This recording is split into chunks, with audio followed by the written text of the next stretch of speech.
Whilst a lot of footy media and fans judge football teams off the quality of their spines, there is one position on the ground that is becoming more and more important and has arguably evolved more than any other in the last few years, and that is the half-forward flank. Sometimes referred to as the high half-forward, you have deep half-forwards, you have so many evolutions of this one position. I thought, after we've seen every team so far in 2025, how some teams are already using theirs, how some teams are building up a group of half-forwards in order to revolutionise their forward lines, and why one particular panel of AFL experts need to start giving half-forwards the credit they deserve and how they can do it.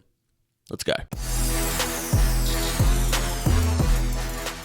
It is a position that has had not a lot of love in the past, and I do want to give credit to the best half-forward that I have seen in the 20-21 years that I've been watching footy, and that is Geelong's Steve Johnson. Stevie J was an absolute star who would have been a full-time mid in nearly any other team throughout his career, but Geelong had such a goated and overpowered midfield at the time that even when a Gary Ablett Jr. left, guys like Joel Corey and James Kelly could not have done the role that he could have done and structurally made up a midfield that made Geelong so threatening throughout the late 2000s and pretty much the entirety of the 2010s decade. Stevie J was a star who went on to win a Norm Smith, averaged well over a goal a game throughout his career, and brought a mercurialness to the position.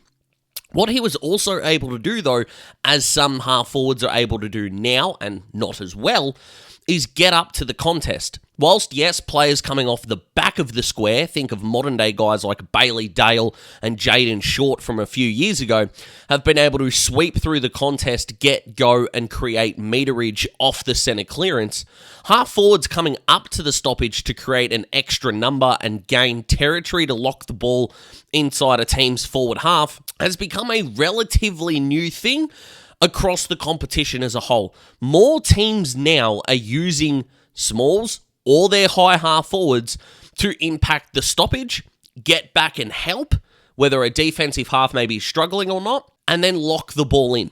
Because the two ways that half forwards are being used is impacting a team's ability to hit the scoreboard either off turnover or from their forward half. Turnover is relatively simple. The space that they are able to create moving up the ground means there is more space out the back, and whether you do have really good tall forwards, think of a side like Carlton with Elijah Hollins playing that role beautifully last year, unfortunately not playing at the moment due to personal reasons, or a side like Hawthorn or Adelaide who are using their smalls to get up the ground even at stoppage in order to create space out the back. The curious difference between Hawthorn and Adelaide, though, is that the Crows are using their half-forwards to create space for their talls, Fogarty, Thilthorpe, Taylor Walker.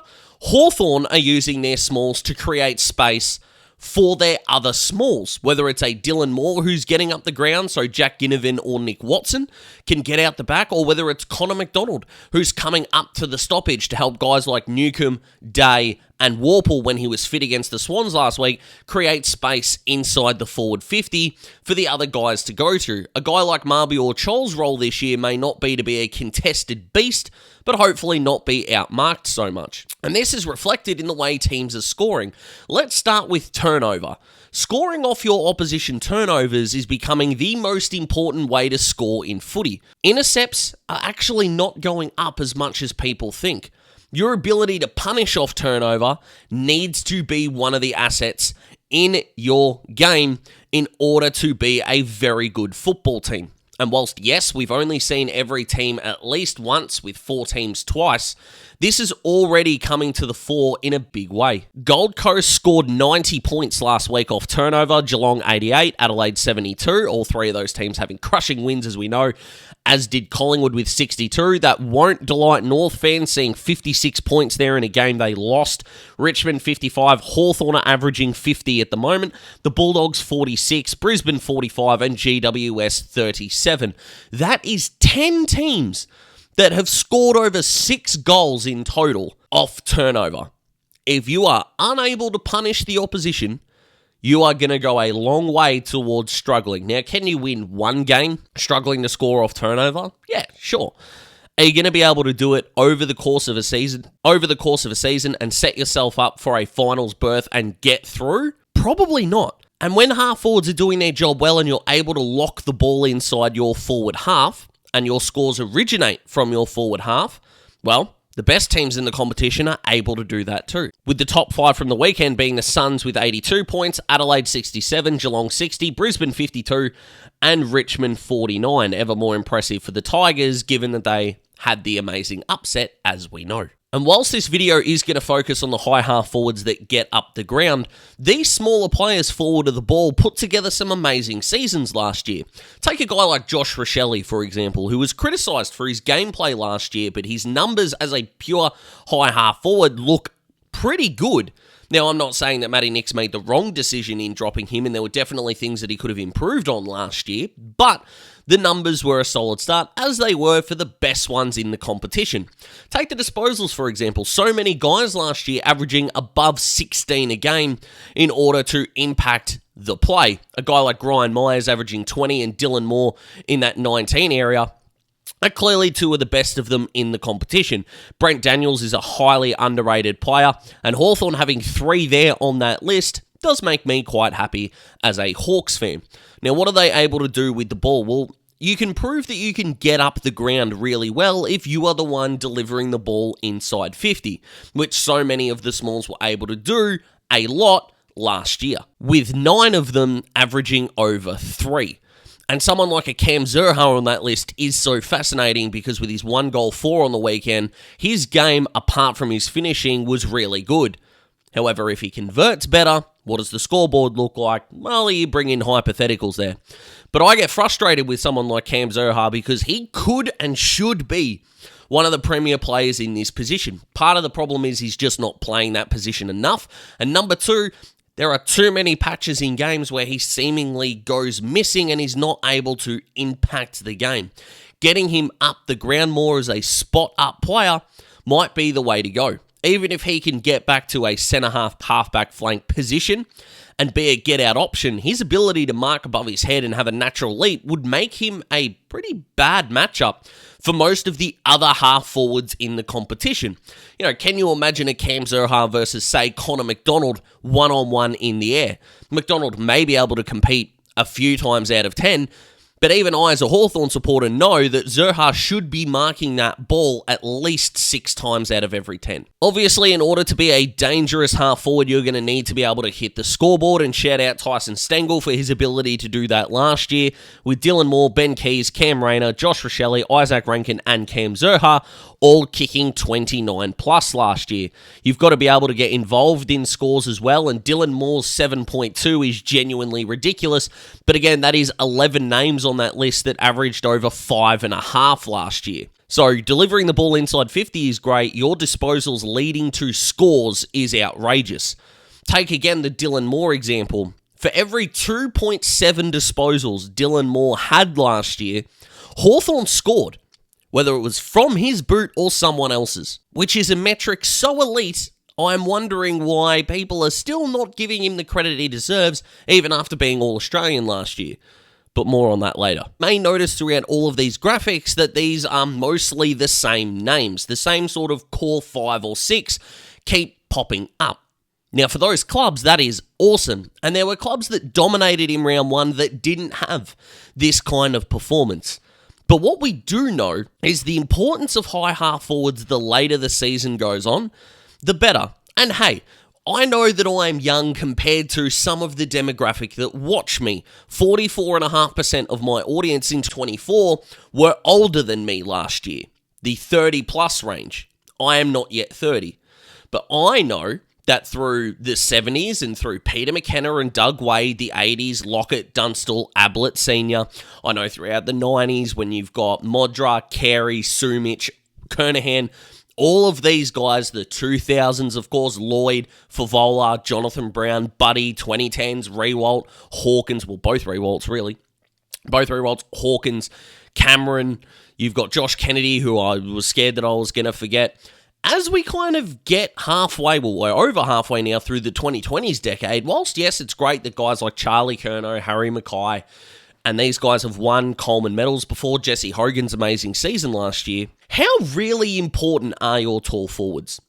Now, Brisbane won the flag last year, thanks in large part to Joe Danaher's performance.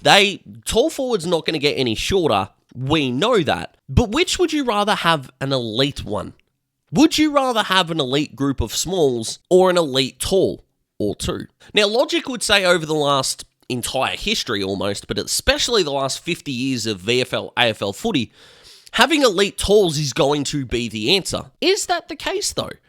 Yet, when you look at dynasties, yes, Brisbane had Jonathan Brown, Daniel Bradshaw, and Alistair Lynch. Three undoubtedly very good players. They did also have Luke Power, Craig McRae, and this fleet of smalls. Sean Hart off a wing even went forward on occasion, kick goals. Tim Notting as kind of the first iteration of that high half forward. All contributed massively. We roll that into Hawthorn, who, yes, had Lance Franklin, then didn't. Jared Roughhead, Jack Gunston. We know all that.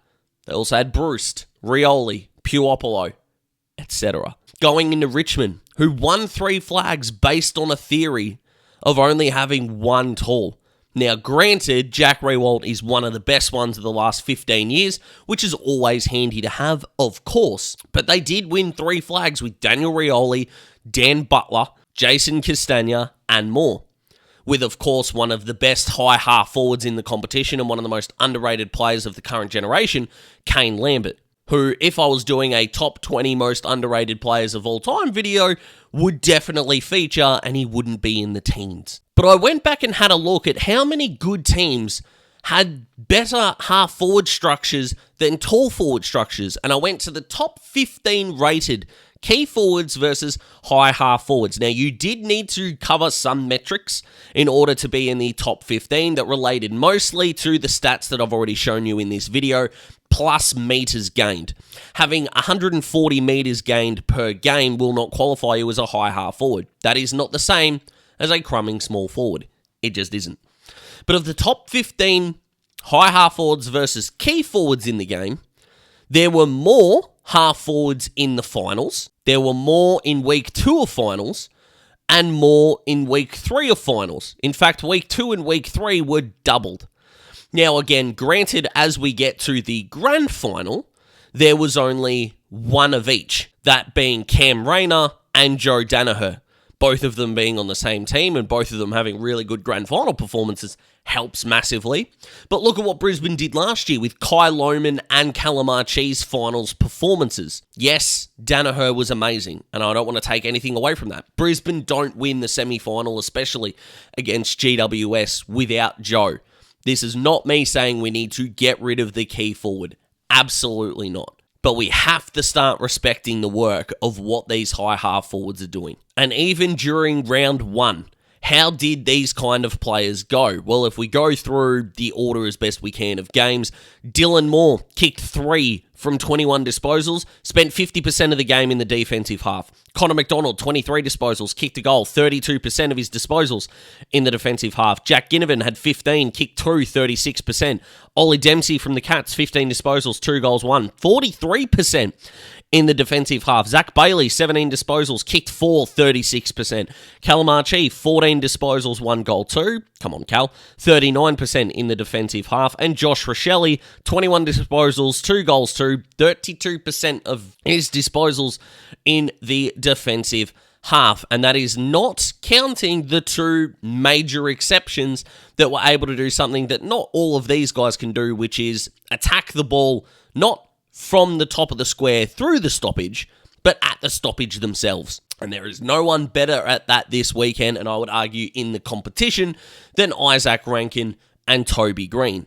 Let's take a look at what Isaac did last week. Just a lazy 28 disposals, 16 of them contested, 7 score involvements, 7 clearances, 6 inside 50s, 5 tackles, and 332 metres gained. Took the absolute piss, as did most of the Adelaide crew against the Saints. I really do get tired of the, yeah, but look who they played. Would you rather them play badly? And then Toby Green, effectively the hero outside of the Lockie Keefe goal, who had 12 disposals and 4 clearances in the final quarter at a very wet game at the MCG, finished his day with 3 goals, 3, 23 disposals, 13 of them contested, 12 score involvements, 5 clearances, 5 inside 50s, 472 metres gained, 4 tackles, attended 6 CBAs, and still got to the defensive half 22% of the time. That is not as high as some of the others on this list, but he was playing more of that CBA role. Not every high half forward is going to be able to do that, which is why the performances from the weekend are still super impressive. And there are going to be clubs and players that I can see doing this role. Now, whether they're already playing this role or not, having watched now every game over the weekend, there are players that are starting to frustrate me with the way that they are not playing this role. Whether it's them-led or coach-led, I don't know. But I feel like these clubs and these players are missing out on an opportunity here. We'll start with Archie Perkins, although he kind of looks like the most CBA-ready kind of guy, whose second half against the Hawks looked really solid. But if he's able to sort of merge his roles, that could be a way that he goes to the next level. Apart from Archie, we've also got Braden Campbell, who's starting to play a half-forward role for the Swans, but his lethal left foot is just made for this. The Bulldogs can take their pick from Latham Vandermeer, Lockie McNeil, and Riley West. I think it should be Latham Vandermeer personally, but that may just be a me thing. I've spoken about Cam Zurhaar a lot. I think Lockie Sullivan for the Pies can take on this role. Bo McCreary, it would be really nice to see his role change, but he's been in the system now so long, I'm just finding it more and more unlikely, which is why he's off this list. I liked what I saw from Max Hall of the Saints, and I wonder if this is a role that he can play in the future. And a guy that I've been really high on effectively since the day he was drafted, Bailey Humphrey, who played one of his better games of his career against the Eagles. Yes, he had that game against Geelong where he kicked 5. I'm not saying it's the best performance he's ever had, but if he is able to get that defensive half, which was about 22%, I think it was, the same as Toby Green, but he didn't have the CBAs, getting up the ground might be the go. I've talked about Jake Rogers a lot, who kicked 3 on the weekend, but played more as a traditional small forward role, which is absolutely fine. And the Suns also don't have Leo Lombard, who I could see coming off the square and playing that role. But what's wrong with having multiple guys that can do this? Personally, I'm really shocked that this isn't what Jade Gresham ended up being for the majority of his career, starting as the sub for the Dons and came on and did some really nice things. But even at St Kilda, this was a little bit of him, but not overly, which is kind of crazy. But some of the best performing teams of the competition last year and some of the best coming out of round 1 this year are building a pack effectively. Let's take a look at the 4 teams that have got probably the best half-forward groups in the competition. Hawthorn have got Dylan Moore, Connor McDonald and Jack Ginnivan. Nick Watson not achieving the defensive half percentages that would put him in this list. Adelaide have got Rankin, Rochelle and Ben Keys as well, who is on the lower end of being able to fulfill that high half-forward spot, but probably Rankin and Rochelle are the 2. Luke Pedler was 1, but he's not getting games. Geelong with Myers, Stengel and Dempsey, who are absolutely hitting their percentages in order to be included in this. And then Brisbane have got Rayner and Bailey, and maybe Calamarchi will be able to get there, but whether it was the small sample size last year and of course this week, he was able to get up the ground, but isn't quite hitting the same metrics as the other 2. But if you want to include him in this, I'm not going to argue with you too much. And that is a really good sign. And if you look at what those 4 clubs were able to do differentially, so not just what did they score, but having these high half forwards impact the contest at the other end of the ground, think of your Dylan Moores and your Brent Daniels especially, I'm not saying the others don't, get back inside the defensive 50 and help. Hawthorn, GWS and all of these teams are not only being able to generate scores off turnover and in their forward half, they're not being punished as much either. In the Hawks' first 2 games, they're averaging plus 15.5 in scoring from their forward half differential. The Crows went plus 29, Geelong plus 40, and Brisbane plus 24 in their first games. On turnover, the Hawks averaging plus 16.5 scoring from turnover. The Crows went plus 47, which is nuts. Not as nuts as Geelong's plus 50, but holy hell, that is genuinely impressive. One of the big reasons why I'm bringing this up is also the All-Australian selection. These half-forwards are not getting the credit they deserve. The All-Australian team is not the best 22 performing players. They are the best players in every position. I have lauded the All-Australian selection squad for their ability to pick defenders in their position, the ruck in their position, which should be self-explanatory, but is what it is, the key forwards in their position. The only 2 spots on the ground where the All-Australian team decide to go funky for some stupid reason are the wings and the half forwards. And all I'm saying is we have enough quality and a revolutionised position on the ground where they just need to be appreciated more. Have two of them. Brian Myers probably deserved to be an All-Australian last year, but they stuck Chad Warner on a half-forward flank. Now, is there an argument to be made that Chad Warner had a better season than Brian Myers last year? Of course there is. And Chad should have been a starting midfielder. But we are saying, with the All-Australian midfield, if we concede that one or two interchange spots should go to a midfielder, you're looking for the best 5 in the competition.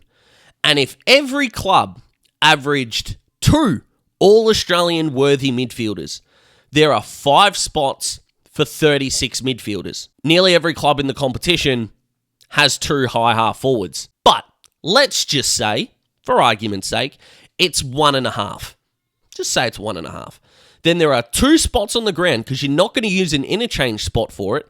2 spots on the ground for 27 players. You have a better chance of being an all-Australian midfielder if you are in the top midfielders in your team than you are as a half forward. And we are, for some reason, taking a spot on the ground away from the blokes that play that position, and it's arguably being played better than it has been in any other time in VFL, AFL history, and giving it to midfielders. Nope, it's not right. Let's show them some respect, because what they are going to be able to do, set up offensive forces, and it's going to be really fun to see how much these guys are still impacting and what impact scoring is having throughout the 25 season as we start to get a couple of months in. So what do you think? Comment below, let me know. Like the video if you like the video. Subscribe to join the Daz Talks Footy family. We've hit over 5k subs, which is incredible. Feels like I've said thank you a lot. It still doesn't feel like enough, to be perfectly honest with you. I appreciate you, whether you were subscriber 1 or subscriber, whatever we're up to now, 5,006, I think, at the time of recording. So thank you so much. Join if you haven't yet. It's completely free, takes 1 button, but if you could click the second one, which is the bell icon, so you can get notified whenever videos come out. Enjoy your week. Can't wait for Thursday. Hawthorn v Carlton. Fingers crossed for a good result. And you will get my review of that Thursday night. Or if you go to bed straight afterwards, just watch it Friday morning. Thank you, everyone. See you later.